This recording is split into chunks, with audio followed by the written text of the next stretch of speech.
पिछली वीडियो में हमने देखा, क्वेश्चन किए थे। अब एक डेरिवेशन कर लेते हैं।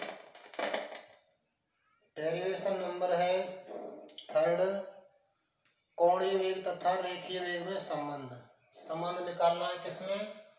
कोणीय वेग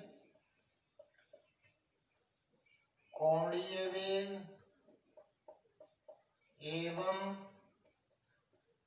रेखीय वेग में संबंध। अब निकालना है हमको कोणीय वेग में और रेखीय वेग में संबंध। कोणीय वेग थीटा डॉट होता है, रेखीय वेग भी होता है।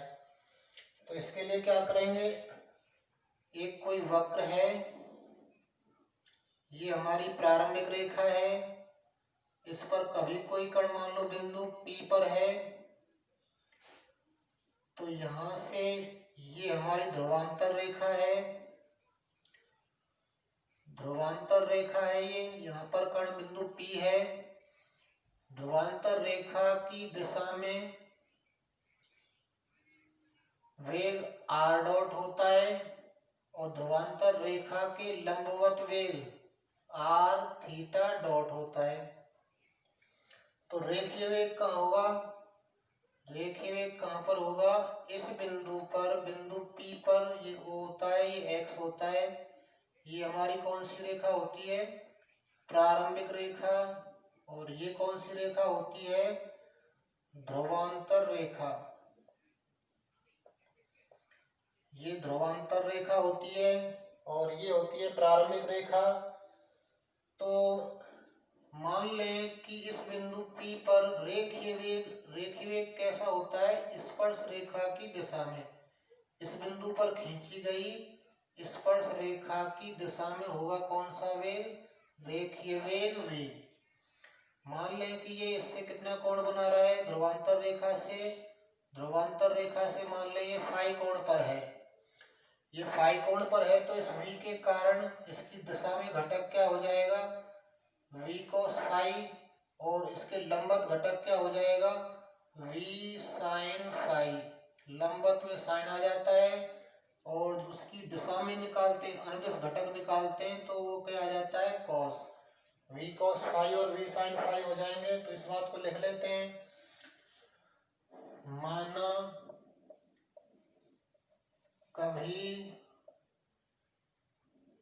किसी समय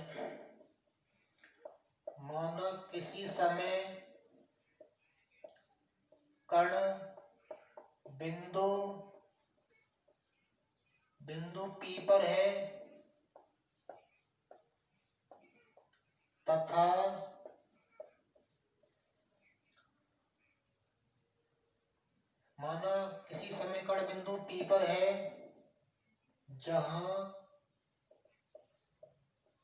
जहां अरीय वेग का होता है ध्रुवांतर रेखा की दिशा में। अरीय वेग r डॉट व अनुप्रस्थ वेग कितना है? बराबर r थीटा डॉट है। ये अनुप्रस्थ वेग है हमारा और r डॉट हमारा अरीय वेग है। अब मान ले बिंदु P पर रेखीय वेग, माना P पर रेखीय वेग v स्पर्श रेखा की दिशा में है। रेखीय वेग v कहाँ पर है? इस बिंदु पर खींची गई स्पर्श रेखा की दिशा में। स्पर्श रेखा की दिशा में है और मान लो इसको हम पीछे बढ़ाएं तो यहाँ से इस पर 90 डिग्री कोण पर लंब की लंबाई मान लो P है। इसको नाम दे देते हैं R। ये कोण फाई है तो ये कोण भी फाई होगा। ये दूरी कितनी होती है? OP। O से लेकर P तक की दूरी कितनी होती है? R। तो OP बराबर R है, ये दूरी हमारी P है। तो इस चित्र से साइन फाई की वैल्यू क्या आ जाएगी? साइन फाई बराबर होता है लंब बटे कर्ण, कोण के सामने भुजा लंब हो गई, ये कर्ण हो गया, तो साइन फाई की वैल्यू हो गई P/R। ये साइन फाई की वैल्यू है। यदि हम कॉस फाई निकालना चाहें तो आधार बटे कर्ण होता है, आधार हमें पता नहीं है, इसलिए कॉस फाई की आवश्यकता नहीं है। स्पर्श रेखा की दिशा में वेग, माना P पर रेखीय वेग v स्पर्श रेखा की दिशा में है, स्पर्श रेखा की दिशा में है, तथा स्पर्श रेखा को पीछे बढ़ाने पर ध्रुव, इसको हम ध्रुव कहते हैं, ध्रुव O से लंब OR बराबर स्मॉल p है। OR बराबर कितना है हमारा? Small p। O से लेकर R तक की दूरी क्या है? p है। तो यहाँ से साइन फाई कितना मिलेगा? लंब बटे कर्ण यानी कि P/R। कभी आवश्यकता पड़ेगी तो इसका उपयोग कर लेंगे। तो ये इतना हमने चित्र के बारे में बताया। हम देखते हैं कि वे घटक क्या क्या होंगे। R डॉट है इधर, R डॉट है, और इधर हमारा क्या है? V cos phi. तो चित्रानुसार क्या होगा कि जो R डॉट है वो हमारा किसके बराबर होगा? V cos फाई के। और जो R थीटा डॉट है, R थीटा डॉट जो कि अनुप्रस्थ वेग है, वो बराबर किसके होगा? V साइन फाई के। लंबवत वाला लंबवत के बराबर, और अनुदिश वाला R डॉट बराबर V cos फाई। अनुदिश वाला अनुदिश के बराबर हो जाता है, लंबवत वाला लंबवत के बराबर। तो ये वैल्यू मिल गई हमें R डॉट की और R थीटा डॉट की। तो अब क्या करेंगे? इनसे हम संबंध निकालेंगे किसका? कोणीय वेग और रेखीय वेग में, यानी कि थीटा डॉट में और V में संबंध निकालेंगे तो क्या मिलेगा?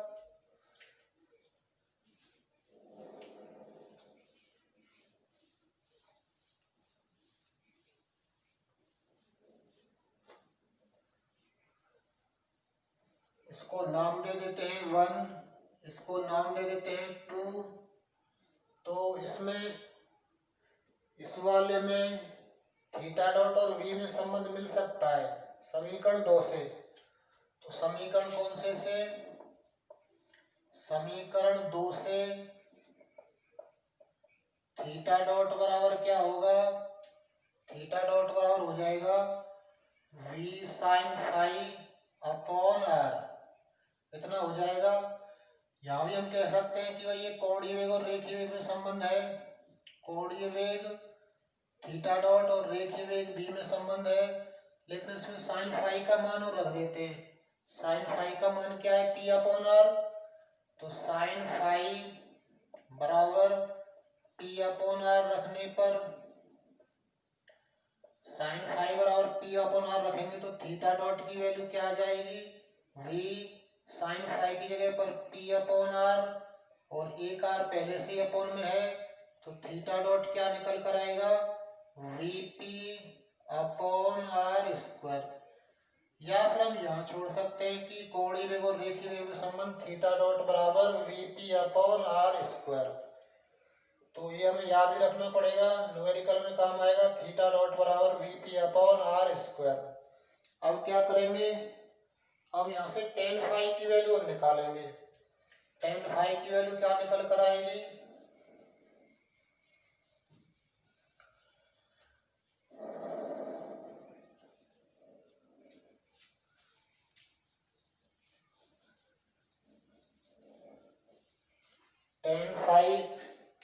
टेन फाई कैसे बनेगा?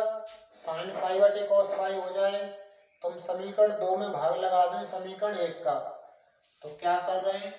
समीकरण 2 बटे समीकरण 1 करने पर क्या कर रहे हैं, समीकरण 2 में समीकरण 1 का भाग लगा रहे हैं। तो इधर क्या हो जाएगा, आर थीटा डॉट बटे में क्या आर डॉट बराबर कितना हो जाएगा, वी साइन फाई अपॉन में क्या वी कॉस फाई। वी से वी कैंसिल हो गया, आर इसको हम लिख सकते हैं D theta upon d T, और इसको लिख सकते हैं D R upon d T बराबर किसके, टेन फाई के। वी कैंसिल हो जाएगा, साइन फाई बटे कॉस फाई क्या हो गया, टेन फाई। अब क्या करेंगे, टेन फाई का मान निकालेंगे, डी टी कैंसिल हो जाएगा, तो ये रह जाएगा r d theta upon d r बराबर कितना, टेन फाई। तो टेन फाई की वैल्यू हमारे पास में निकल कर आई कितनी, r d theta upon d r, और थीटा डॉट की वैल्यू कितनी निकल कर आई थी, v p upon r square. तो हमें ये दो फॉर्मूले याद रखने पड़ेंगे, साइन फाई का भी याद रख लें, साइन फाई की वैल्यू है पी अपॉन आर, और थीटा डॉट की value v p upon r square. तो इन फॉर्मूलों की हमें आवश्यकता पड़ेगी न्यूमेरिकल्स में। अब न्यूमेरिकल्स पर आ जाते हैं, क्वेश्चन नंबर ले लेते हैं आगे वाला जो क्वेश्चन है वो है क्वेश्चन नंबर 7। क्वेश्चन नंबर देखें 7।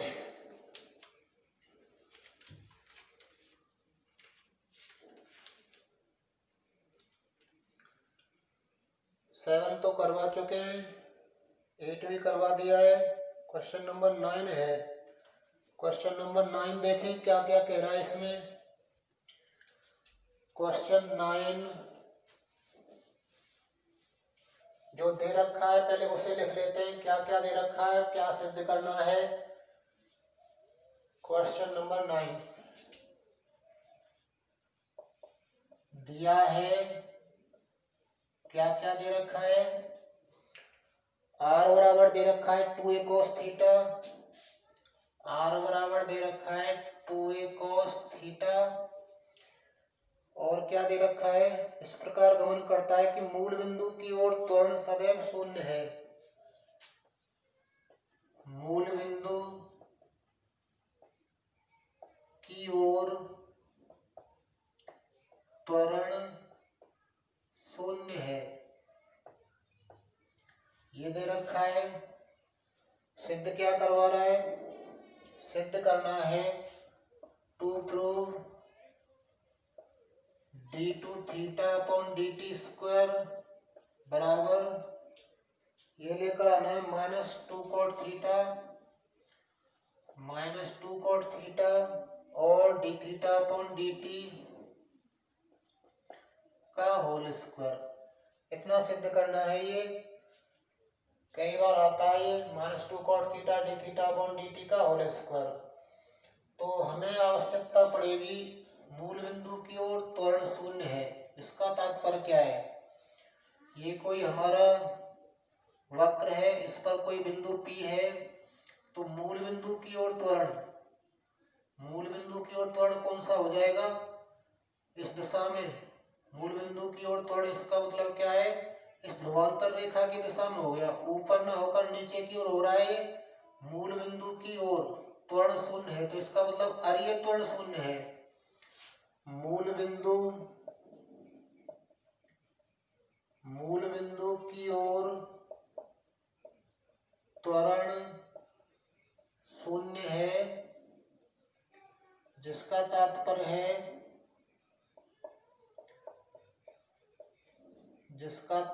है अरीय त्वरण बराबर 0।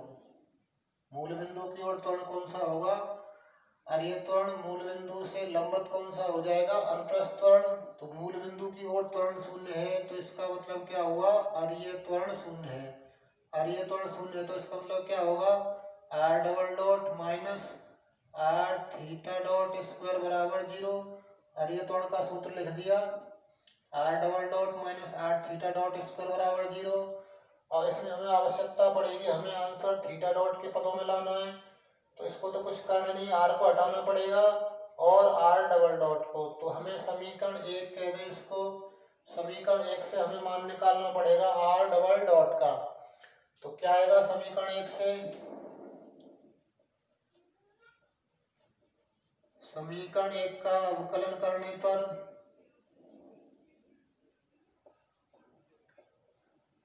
क्या आ जाएगा? आर डबल डॉट बराबर कितना हो जाएगा? पहले तो आर डॉट निकालेंगे। आर डॉट की वैल्यू क्या हो जाएगी? 2a cos थीटा का क्या हो जाएगा? माइनस का साइन थीटा, फिर थीटा का करेंगे थीटा डॉट। इतना प्राप्त हो जाएगा आर डॉट का मान। हमें आर डॉट की आवश्यकता नहीं, हमें आर डबल डॉट की आवश्यकता है समीकरण 2 में रखने के लिए। तो आर डबल डॉट के लिए एक बार और अवकलन करना पड़ेगा। -2a तो कांस्टेंट है, अवकलन होगा साइन थीटा का और थीटा डॉट का। साइन थीटा और थीटा डॉट का फर्स्ट सेकंड से करेंगे। तो एक बार फर्स्ट जैसे तैसे रहेगा सेकंड का अवकलन, एक बार सेकंड जैसे तैसे फर्स्ट का अवकलन। तो क्या प्राप्त होगा यहाँ से?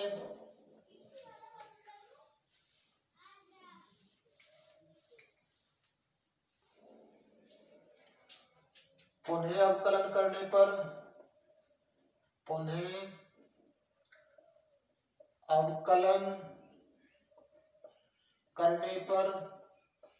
पुनः अवकलन करेंगे तो क्या आ जाएगा? ये आर डॉट का हो जाएगा आर डबल डॉट बराबर -2a तो कांस्टेंट है, sine theta into theta dot का करेंगे तो एक बार तो साइन थीटा जैसे तैसे थीटा डॉट का हो जाएगा थीटा डबल डॉट, प्लस एक बार थीटा डॉट जैसे तैसे साइन थीटा का करेंगे। साइन थीटा का क्या हो जाएगा? कोस थीटा, फिर थीटा का करेंगे थीटा डॉट। इतना प्राप्त होगा ये। इसको थोड़ा सरल कर लेते हैं। थीटा डॉट का होल स्क्वायर हो जाएगा ये r double dot -2a, r double dot बराबर आ जाएगा -2a sine theta theta double dot और थीटा डॉट, पहले कोस थीटा लिख लेते हैं, और थीटा डॉट का स्क्वायर। ऐसा आ जाएगा। अब इन सब मानों को हम कहाँ रख रहे हैं? समीकरण 1 में। समीकरण 1 में मान रखने पर, मान रख रहे हैं समीकरण 1 में तो क्या आएगा? आर डबल डॉट की जगह क्या लिख रहे हैं? -2a और साइन थीटा और theta double dot plus cos theta और theta dot square minus R की वैल्यू क्या है? 2a कोस थीटा और थीटा डॉट का स्क्वायर, ये बराबर किसके? 0 के। इसको थोड़ा सरल करेंगे, देखते हैं क्या प्राप्त होता है। -2a का गुणा करवा दें इसमें, या 2a -2a से भाग दे देते हैं। -2a से भाग देने पर, -2a से भाग देंगे तो क्या मिलेगा? यहाँ मिल जाएगा साइन थीटा थीटा का double dot plus cos theta theta dot square, ये भी क्या हो जाएगा? प्लस कोस थीटा और थीटा डॉट स्क्वायर बराबर 0। ऐसा रह जाएगा।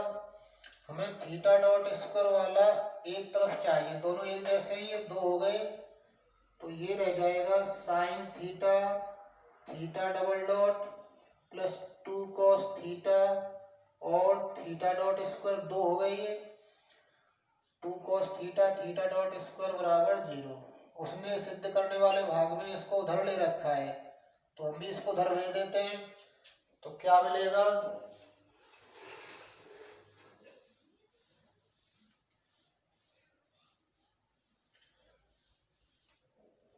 तो ये मिल जाएगा कितना? Sign theta theta double dot बराबर कितना? -2 कोस थीटा और थीटा डॉट का स्क्वायर। -2 कोस थीटा और थीटा डॉट का स्क्वायर मिल जाएगा। हमें इधर केवल थीटा का डबल डॉट चाहिए, इसको उधर भेज देते हैं। तो थीटा डबल डॉट बराबर क्या हो जाएगा? -2 cos theta upon sine theta और थीटा सकता है d two theta upon d t square बराबर -2 कॉस बटे साइन क्या हो जाएगा ये कॉट थीटा। थीटा डॉट को क्या लिख सकते हैं D theta upon d T और इसका क्या है वर्ग। और ऐसा ही हमें सिद्ध करना था कि d2 theta upon d t square बराबर -2 cot theta d theta upon d t का होल स्क्वायर। तो इस टाइप से क्वेश्चन करने हैं। देखना क्वेश्चन जितने भी हो जाएं या एग्जाम्पल हो जाएं, एग्जाम्पल्स को देखना करके फिलहाल सभी एग्जाम्पल करने हैं।